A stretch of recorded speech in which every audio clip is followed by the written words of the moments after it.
Hello everyone, welcome to GSB. आज हम लोग जीएस सीरीज का सेट 17 करने वाले हैं।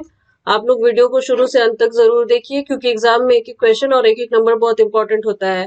और अगर आपने हमारी प्रीवियस वीडियोस नहीं देखी है तो उन वीडियोस को भी जरूर देखिए। आइए शुरू करते हैं। हमारा क्वेश्चन नंबर 1 है कि आकार में भारत का विश्व में क्या स्थान है। तो इसका आंसर होगा आकार में भारत 7वें स्थान पर है। और सबसे बड़ा देश कौन सा है? सबसे बड़ा देश रूस है। भारत का क्षेत्रफल कितना है? भारत का क्षेत्रफल 32,87,590 वर्ग किलोमीटर है। और भारत संपूर्ण विश्व के क्षेत्रफल का कितना है? तो संपूर्ण विश्व के क्षेत्रफल का 2.42% है। अब नेक्स्ट क्वेश्चन है, घड़ी तथा चराई कर किसके द्वारा लगाया गया था? तो ये अलाउद्दीन खिलजी के द्वारा लगाया गया था। अलाउद्दीन खिलजी खिलजी वंश का था। खिलजी वंश का शासनकाल कब से कब तक था? तो 1290 से 1320 ईस्वी तक था। और अलाउद्दीन खिलजी गद्दी पर 1296 में बैठा था और 1316 ईस्वी में उसकी मृत्यु हो गई थी। तो घरी तथा चराई कर थे क्या? तो घरी कर घरों तथा झोपड़ी पर लगाया जाता था, जबकि चराई कर दुधारू पशुओं पर लगाया जाता था। अलाउद्दीन खिलजी के द्वारा और भी बहुत सारे महत्वपूर्ण कार्य किए गए थे, जैसे अस्थायी सेना की नींव रखी थी अलाउद्दीन खिलजी ने, तथा सैनिकों को नगद वेतन देना शुरू किया था। और सबसे महत्वपूर्ण बात कि मूल्य नियंत्रण प्रणाली को दृढ़ता से लागू किया था। और घोड़ा दागने की प्रथा और सैनिकों का हुलिया लिखने की प्रथा की शुरुआत भी अलाउद्दीन खिलजी ने ही की थी। हमारा नेक्स्ट क्वेश्चन है, विकास का सिद्धांत का प्रतिपादन किसने किया था? तो बहुत इंपॉर्टेंट क्वेश्चन है ये। इसका प्रतिपादन दादा भाई नौरोजी ने किया था। तो इसके बारे में हम लोग प्रीवियस वीडियो के एक्सप्लेनेशन में भी बहुत कुछ कर चुके हैं। तो विकास के सिद्धांत का प्रतिपादन दादा भाई नौरोजी ने किया था। और दादा भाई नौरोजी ने अपनी पुस्तक poverty and un British rule in India में पहली बार गरीबी के मापन को न्यूनतम मूल्य से बताया था, तथा इन्होंने इस पुस्तक में आर्थिक दोहन का सिद्धांत ड्रेन ऑफ वेल्थ को भी प्रतिपादित किया था। नेक्स्ट क्वेश्चन है, ईस्ट इंडिया कंपनी को औपचारिक रूप से कब भंग कर दिया गया था? तो इसका आंसर होगा 1 जनवरी 1884 को। किस अधिनियम के द्वारा? तो 1873 ईस्वी के अधिनियम के द्वारा। नेक्स्ट क्वेश्चन है कि जमने पर बर्फ के आयतन पर क्या प्रभाव पड़ता है? तो जमने पर बर्फ का आयतन बढ़ जाता है। अगर आप लोगों को वीडियो पसंद आए तो आप लोग वीडियो को लाइक जरूर कीजिए। हमारा नेक्स्ट क्वेश्चन है, लोकसभा और राज्यसभा की संयुक्त बैठक किस अनुच्छेद के तहत आहूत की जाती है? तो लोकसभा और राज्यसभा की संयुक्त बैठक अनुच्छेद 108 के तहत आहूत की जाती है और इसे राष्ट्रपति बुलाते हैं। मतलब संयुक्त अधिवेशन को राष्ट्रपति के द्वारा बुलाया जाता है कि 3 स्थितियों में। वो 3 स्थितियां कौन कौन सी हैं? तो पहली स्थिति है कि जब दूसरे सदन द्वारा विधेयक को अस्वीकार कर दिया जाता है तब। और दूसरी स्थिति है कि जब विधेयक पर किए जाने वाले संशोधनों पर दोनों सदन असहमत होते हैं तब। और तीसरी स्थिति ये है कि दूसरे सदन द्वारा विधेयक प्राप्त करने के पश्चात उसके पारित किए बिना जब 6 महीने से अधिक हो गए हों तब। तो ये बात आप लोग ध्यान रखिएगा कि लोकसभा और राज्यसभा के संयुक्त अधिवेशन को राष्ट्रपति के द्वारा बुलाया जाता है, लेकिन संसद के संयुक्त अधिवेशन की अध्यक्षता कौन करते हैं? तो अध्यक्षता लोकसभा अध्यक्ष करते हैं अनुच्छेद 118(4) के तहत। नेक्स्ट क्वेश्चन है कि उत्तर से दक्षिण तक भारत के मुख्य भूमि का विस्तार कितना है? तो ये भी बहुत इंपॉर्टेंट क्वेश्चन है। इसका आंसर होगा 3214 किलोमीटर। और पूरब से पश्चिम तक कितना है? तो पूरब से पश्चिम तक 2933 किलोमीटर है। हमारा नेक्स्ट क्वेश्चन है कि पुर्तगाली उपनिवेश का प्रथम वायसराय कौन था? तो पुर्तगाली उपनिवेश का प्रथम वायसराय फ्रांसिस्को डी अल्मेडा था, जो 1505 ईस्वी में वायसराय बनकर आया। और इसके बाद 1509 ईस्वी में अल्फांसो द अल्बुकर्क वायसराय बनकर भारत आया था। तो सबसे पहले भारत पुर्तगीज ही आए थे और प्रथम पुर्तगीज ईस्ट इंडिया कंपनी की स्थापना कब हुई थी? तो 1498 ईस्वी में हुई थी। तो सबसे पहले पुर्तगीज आए थे, उसके बाद फिर डच आए थे, उसके बाद इंग्लिश आए थे, उसके बाद डेनिश आए थे, उसके बाद फ्रांसीसी आए थे। ये आप लोग ध्यान रखिएगा। नेक्स्ट क्वेश्चन है कि दास कैपिटल्स के लेखक कौन है? दास कैपिटल्स की रचना कार्ल मार्क्स ने की थी 1867 में। और इस पुस्तक में क्या वर्णन किया गया है? तो इस पुस्तक में पूंजीवाद का विश्लेषण दिया गया है और मजदूर वर्ग को शोषण से मुक्त करने के उपाय भी बताए गए हैं। नेक्स्ट क्वेश्चन है कि रणनीतिक धातु किसे कहते हैं? तो रणनीतिक धातु टाइटेनियम को कहते हैं।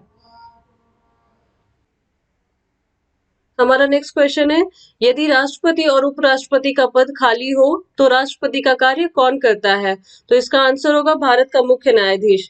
तो इससे रिलेटेड कुछ इंपॉर्टेंट फैक्ट्स है जो जानने चाहिए आप लोगों को। जैसे जब राष्ट्रपति और उपराष्ट्रपति दोनों का पद रिक्त हो तो ऐसी स्थिति में अनुच्छेद 70 राष्ट्रपति के कृत्यों का निर्वहन का उपबंध करता है। तो इसके अनुसार संसद जैसा उचित समझे वैसा व्यवहार कर सकती है। तो राष्ट्रपति उत्तराधिकार अधिनियम 1969 के अनुसार अगर राष्ट्रपति भी किसी कारण उपस्थित न हो तो उच्चतम न्यायालय के मुख्य न्यायाधीश और उनके भी नहीं रहने पर उसी न्यायालय के वरिष्ठतम न्यायाधीश जो उस समय उपलब्ध हो राष्ट्रपति के कृत्यों का निर्वहन करेंगे। हमारा नेक्स्ट क्वेश्चन है, 1857 की क्रांति में इलाहाबाद का नेतृत्व किसने किया था? बहुत इंपॉर्टेंट क्वेश्चन है ये। तो इलाहाबाद का नेतृत्व लियाकत अली ने किया था। नेक्स्ट क्वेश्चन है, भारत का मानक समय क्या है? ये भी बहुत इंपॉर्टेंट क्वेश्चन है और ये शायद आप लोग जानते भी होंगे। भारत का मानक समय 82.5 डिग्री पूर्वी देशांतर है जो उत्तर प्रदेश के मिर्जापुर से होकर गुजरता है। और किन किन राज्यों से होकर गुजरता है? तो ऊपर से नीचे इसका क्रम क्या है? उत्तर प्रदेश, मध्य प्रदेश, छत्तीसगढ़, उड़ीसा और उसके बाद आंध्र प्रदेश, मतलब 5 राज्यों से होकर गुजरता है। नेक्स्ट क्वेश्चन है, मानव उपभोग हेतु समुद्री जीवों का संवर्धन क्या कहलाता है? तो इसको मेरीकल्चर बोलते हैं। नेक्स्ट क्वेश्चन है, मौलिक अधिकारों का संरक्षक कौन है? तो मौलिक अधिकारों का संरक्षक न्यायपालिका है और अनुच्छेद 32 के तहत सुप्रीम कोर्ट और अनुच्छेद 226 के तहत उच्च न्यायालय मौलिक अधिकारों का संरक्षक होता है। मौलिक अधिकारों का वर्णन किस भाग और कितने अनुच्छेद में दिया हुआ है? तो मौलिक अधिकारों का वर्णन संविधान के भाग 3 में और अनुच्छेद 12 से 35 तक दिया गया है। संविधान के भाग 3 को भारत का मैग्ना कार्टा या भारत का अधिकार पत्र भी कहा जाता है। अगर आप लोगों को वीडियो पसंद आए तो आप लोग वीडियो को लाइक, शेयर और सब्सक्राइब जरूर कीजिए ताकि ज्यादा से ज्यादा लोग इस वीडियो को देख सके और इस वीडियो का लाभ उठा सके। हमारा नेक्स्ट क्वेश्चन है, जल तरंगे और ध्वनि तरंगे कैसी तरंगे हैं? तो इसका आंसर होगा यांत्रिक तरंगे हैं। नेक्स्ट क्वेश्चन है, कौन सी जनजाति दीपावली को शोक त्योहार के रूप में मनाती है? तो थारू जनजाति। थारू जनजाति कहाँ पाई जाती है? तो थारू जनजाति भारत और नेपाल के तराई क्षेत्रों में पाई जाती है। यह उत्तराखंड की मुख्य जनजाति है ये। नेक्स्ट क्वेश्चन है, सार्वजनिक वितरण प्रणाली और मूल्य नियंत्रण प्रणाली किसके द्वारा लागू की गई थी? तो अलाउद्दीन खिलजी के द्वारा। अलाउद्दीन खिलजी के बारे में इसी वीडियो के डिस्कशन में हम लोग पढ़े। नेक्स्ट क्वेश्चन है, रासायनिक युद्ध में किस द्रव का प्रयोग किया जाता है? तो मस्टर्ड गैस का। मस्टर्ड गैस को क्या बोलते हैं? मस्टर्ड गैस को डाइक्लोरोडाइएथाइल सल्फाइड बोलते हैं। नेक्स्ट क्वेश्चन है, हिंदू पुनर्विवाह अधिनियम कब पारित किया गया? तो बहुत इंपॉर्टेंट क्वेश्चन है ये। हिंदू पुनर्विवाह अधिनियम 1856 में पारित किया गया। उस समय वायसराय कौन थे? तो लॉर्ड कैनिंग। तो लॉर्ड कैनिंग भारत का प्रथम वायसराय जबकि अंतिम गवर्नर जनरल था। कैनिंग का कार्यकाल क्या था? कैनिंग का कार्यकाल 1856 से 1862 था। कैनिंग के समय में और क्या क्या हुआ था?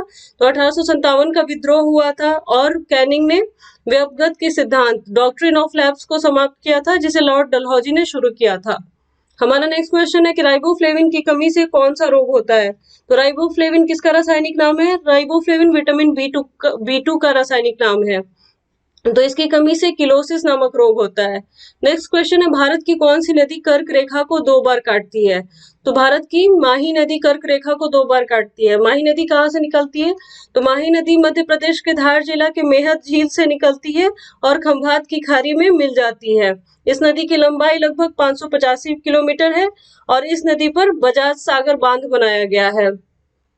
नेक्स्ट क्वेश्चन है, 20 सूत्री कार्यक्रम की शुरुआत कब हुई थी? तो 20 सूत्री कार्यक्रम की शुरुआत 1975 में हुई थी और 5वीं पंचवर्षीय योजना के दौरान। तो 5वीं पंचवर्षीय योजना का टाइमिंग क्या था? तो 5वीं पंचवर्षीय योजना का टाइमिंग 1974 टू 1978 था और इसका मुख्य उद्देश्य क्या था 5वीं पंचवर्षीय योजना का? तो इसका मुख्य उद्देश्य गरीबी उन्मूलन तथा आत्मनिर्भरता की प्राप्ति था और इस योजना में ही पहली बार गरीबी और बेरोजगारी पर ध्यान दिया गया था। नेक्स्ट क्वेश्चन है, नागरिकों के लिए एक समान सिविल संहिता की व्याख्या किस अनुच्छेद में है? एक समान सिविल संहिता क्या हुआ? Uniform civil code. तो इसका आंसर होगा अनुच्छेद 44 में।